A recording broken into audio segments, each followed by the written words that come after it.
who should parents contact when they suspect their child may have a disability? With the increasing levels of awareness, I think their family doctors would probably, at least in the metros, have a sense that the kid probably has autism. This may not be as true in smaller towns, and I know that what a lot of parents do, and of course it has to be parents with the means, they go on the net and they put in the symptoms that they're observing to figure out what it is. After a child receives a diagnosis of autism, what should parents do next? I think the first thing a parent should do is try and find out where they can go and learn about autism. I think what often happens with parents is they jump into, okay, let me go to this therapist or that therapist. And while there are good therapists in the country, I would say there are many more who are not really, knowledgeable.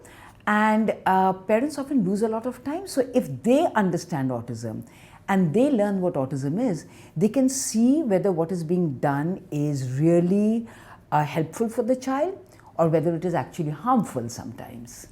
Should parents prioritize therapy or education when deciding on supporting their child with autism? So when people say therapist, they're really talking about a special education person. Sometimes they could be talking about a speech therapist, but the challenge here is that speech therapy is not something that will help autistic kids because you have to do something more and what we would call communication therapy. Because a lot of autistic children, they have speech. It's not that they're having any difficulty with speech, but they're not using that speech to actually communicate. How does autism impact communication and social interaction? So what happens is that it's not so much about the ability to speak. It is more about the understanding that to interact with the world, I can use my speech, I can use my body, I can use my mind, I can use my hands like I'm doing right now to communicate. So people with autism often do not get that this is what I could do. I mean, if I don't have speech, I could do this to say, come to me, right? To an autistic kid, this would not occur to them, right? So the other thing that happens is to understand how to interact and react with other people at a social level. That is something that is often difficult for people with autism. The interesting thing is that a lot of autistic people who are more independent are very comfortable interacting with each other, but they have difficulty in interacting with non-autistic people. Even those who are not that independent, you will have autistic people sitting together very comfortably, not communicating through speech, but just communicating in their spaces, but they will have difficulty with people who are not autistic. So it is more about a difficulty in communicating with people who are not autistic than in communicating amongst their own community. Is there a specific age in which autism can be detected? I wouldn't say that there is an age when you can detect them easier, but the thing is that you can identify whether a person has autism or not at any age, and at an earlier time only those individuals who had what was seen as very typical autistic traits like flapping or not speaking were the ones who got a diagnosis, which has now changed. Now you have a lot of people who are very verbal children, who have a lot of speech, fluent speakers, enjoy being around other people and have autism. Those are the individuals that are also getting a diagnosis. And the other thing that is happening now is that a lot of adults who have faced a lot of challenges through their lives and because of the internet are beginning to realize that perhaps they may have autism, who are coming forward for a diagnosis, and many of them are indeed getting a diagnosis of autism. What are some distinctive strengths and abilities commonly associated with autism, and how can parents nurture and harness these skills? Actually this is a question that I think a lot of autistic people themselves might be able to answer very well. Having said that, one of the common perceptions is that autistic people are wonderful in IT, right? I'm not that certain about whether autistic people are wonderful in IT. I think the current generation are very tuned into IT, right? And because IT is something where you do not require too much of interaction with the neurotypical world, so a lot of autistic people do very well in that, right? However, there are individuals who have skills just like the non-autistic population. So you have amazing singers, you have terrific artists, you have actors who are autistic. And I think it is important for parents to do two things. One, watch out what it is that the kid really enjoys, right? And then take it from there. However, I may enjoy painting a lot, but I enjoy singing a lot. I'm a lousy singer. So just having an interest does not mean that I have a great skill in that. But parents could also expose their children, and that possibility is happening now.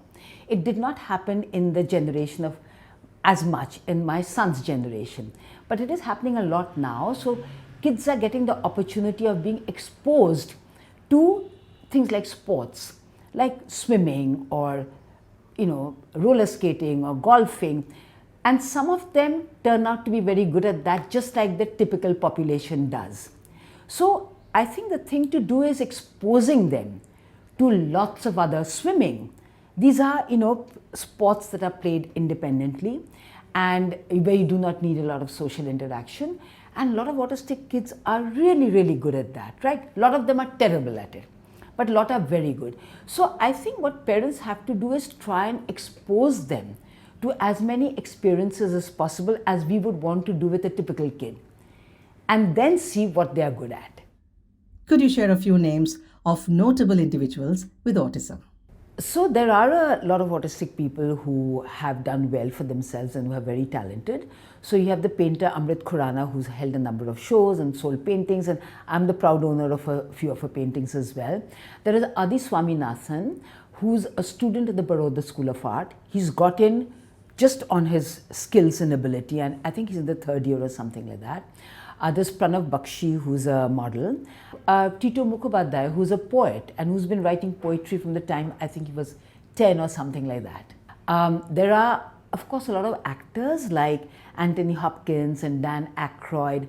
I'm sure there are Indian actors who are also autistic that we do not know about, because the stigma that is still attached to disability in our country prevents people from speaking out, and a disability that is a mental disability, there's an even bigger stigma. And in fact, there are professors and doctors and lawyers, corporate people that we know who are autistic.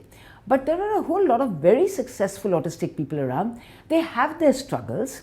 They are constantly trying to pretend and behave the way people would want them to behave, so which is a huge strain, because they are trying to, it's like somebody with cerebral palsy trying to pretend, who has also spasticity, trying to pretend that I don't have spasticity. So it's the same thing, right?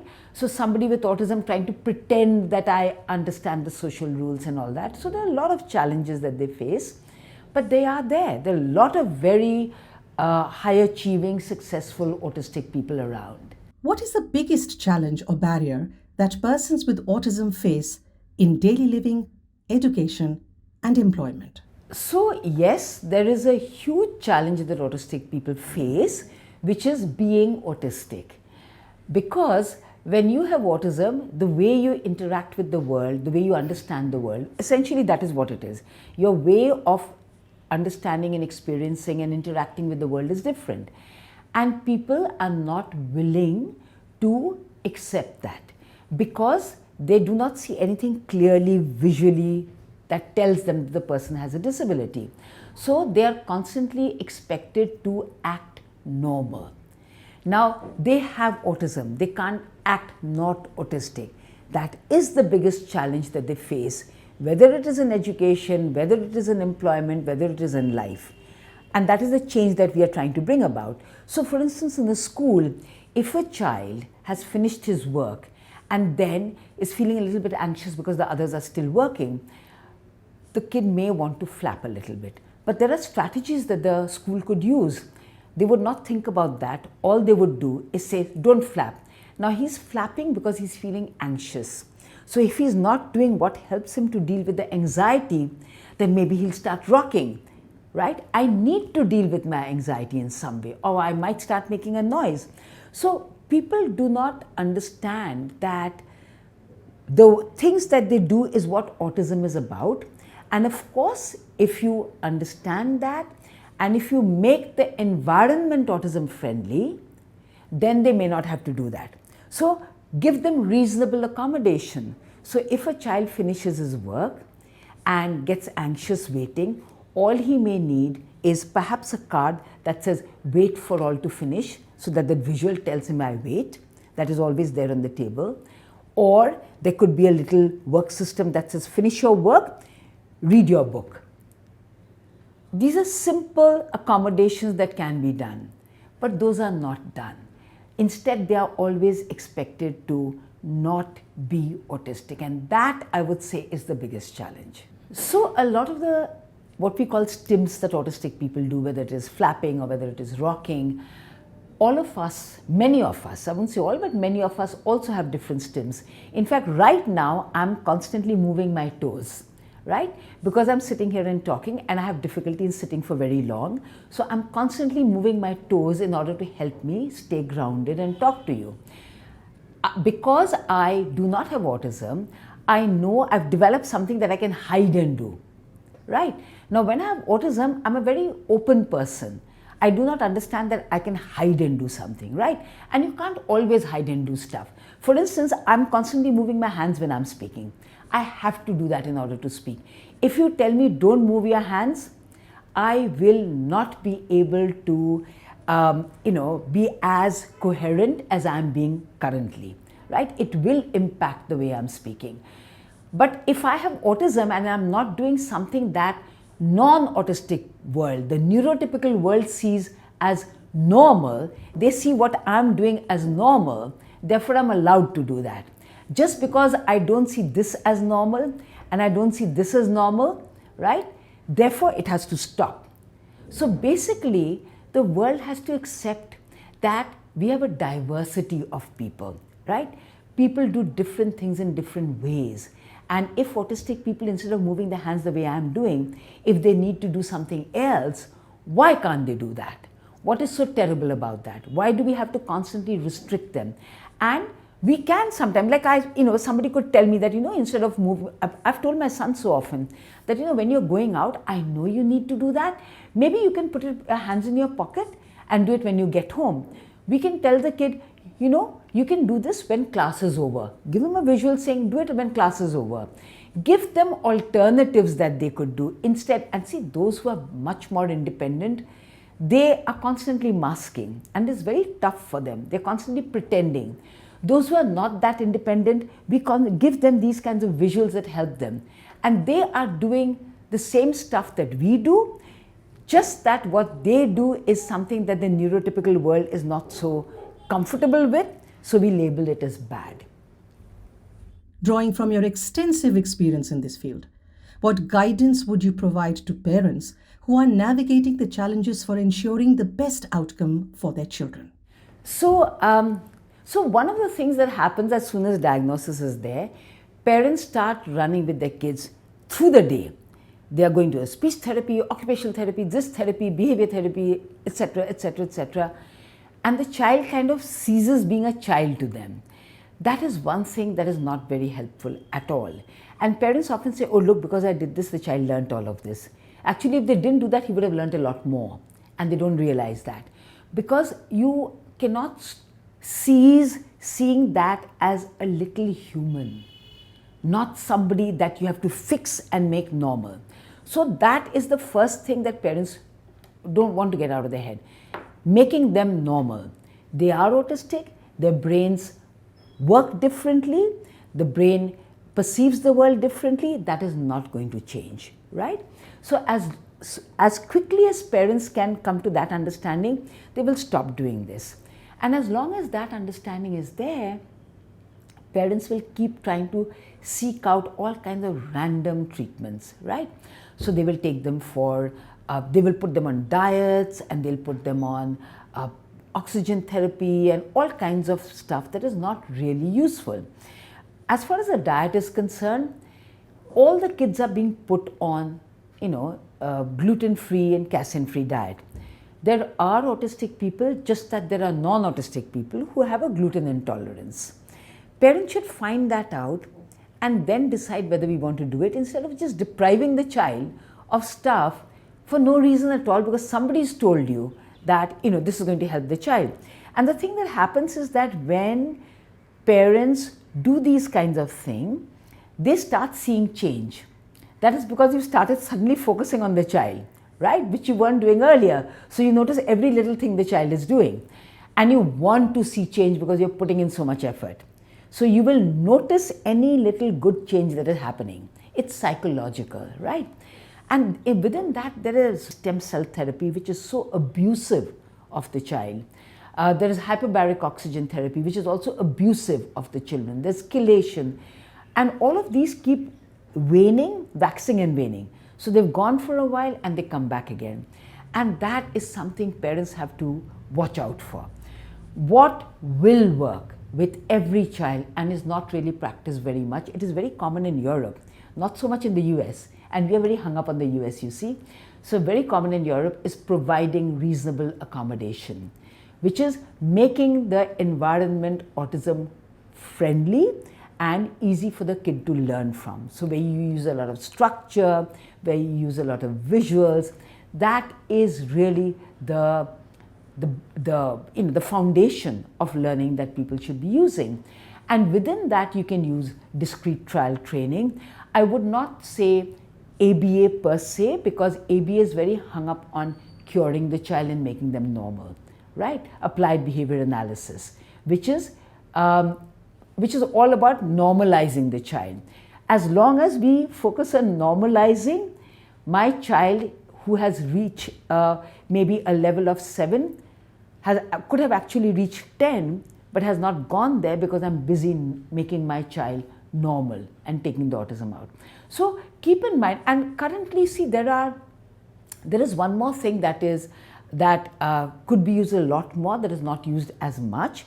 And I know that we too are not using as much of it as we should, and we are trying to move to that, is providing non-speaking autistic people methods of communication. So we do use PECS, Picture Exchange Communication System, which is using cards and pictures to communicate. But there are a lot of,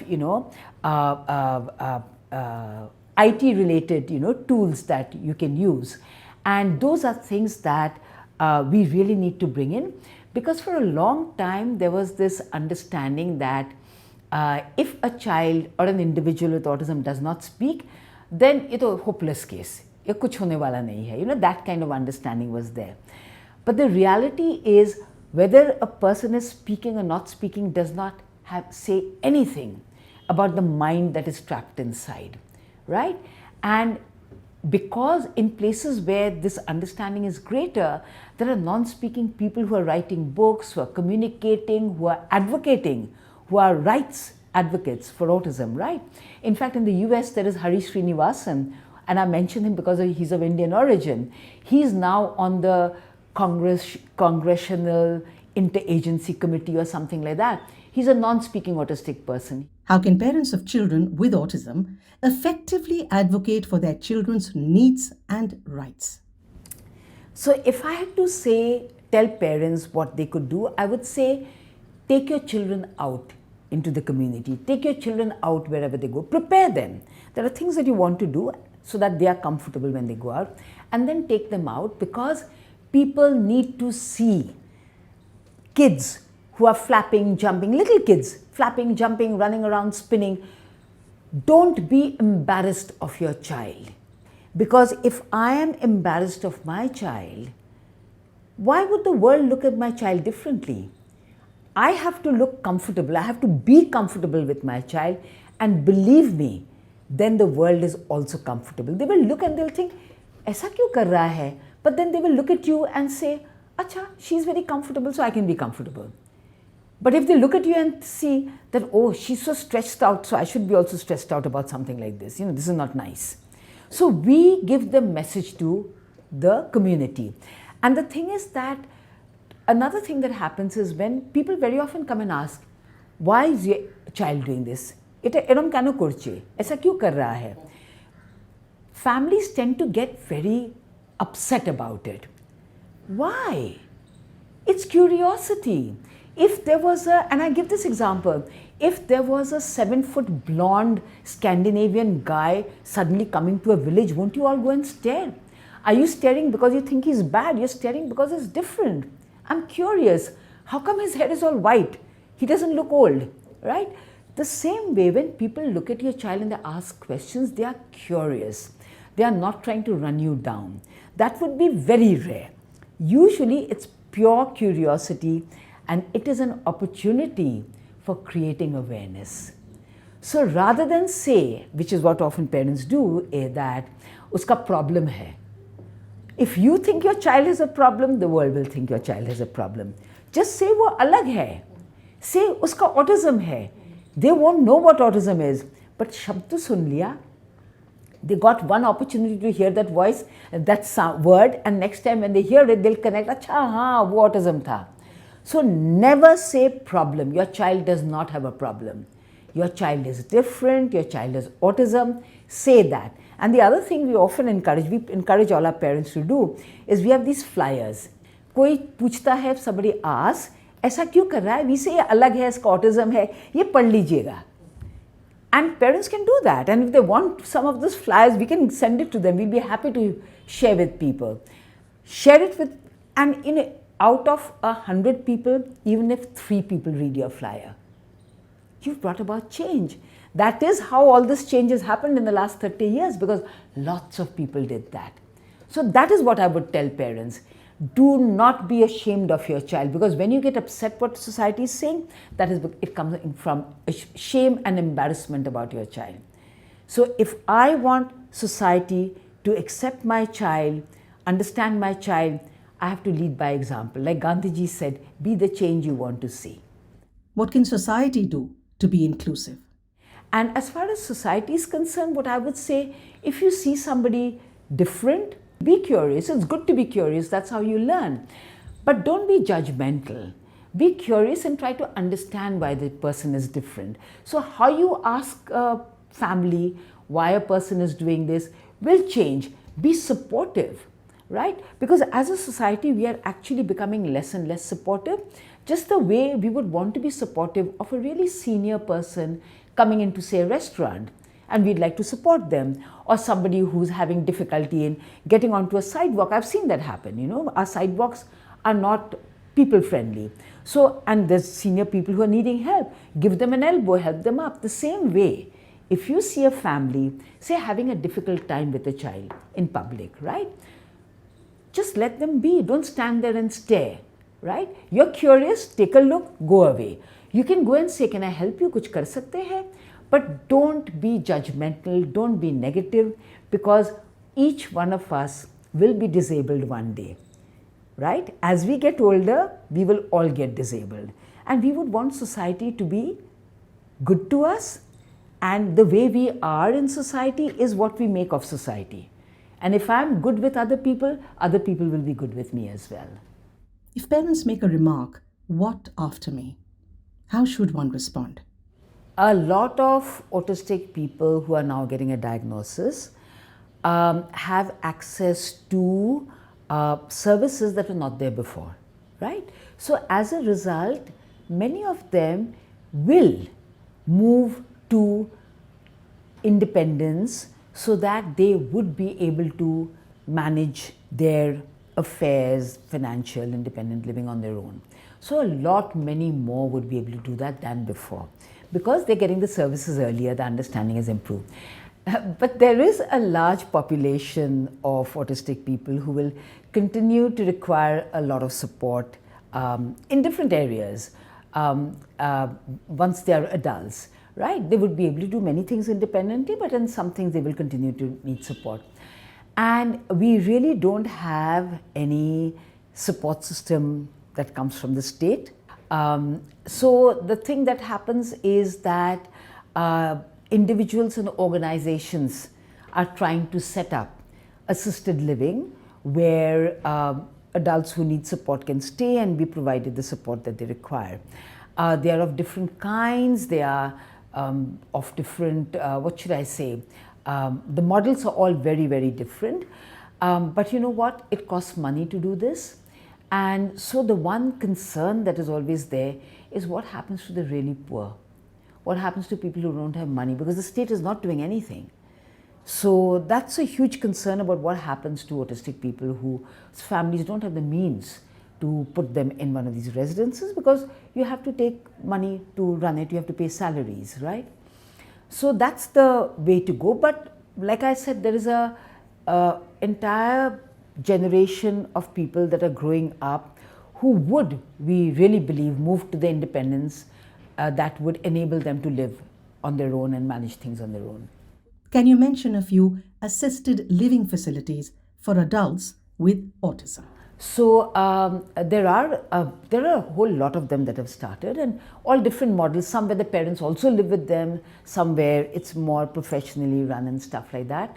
So there is one Ananda that is run by Action for Autism. There is Arunima that is run in Dehradun.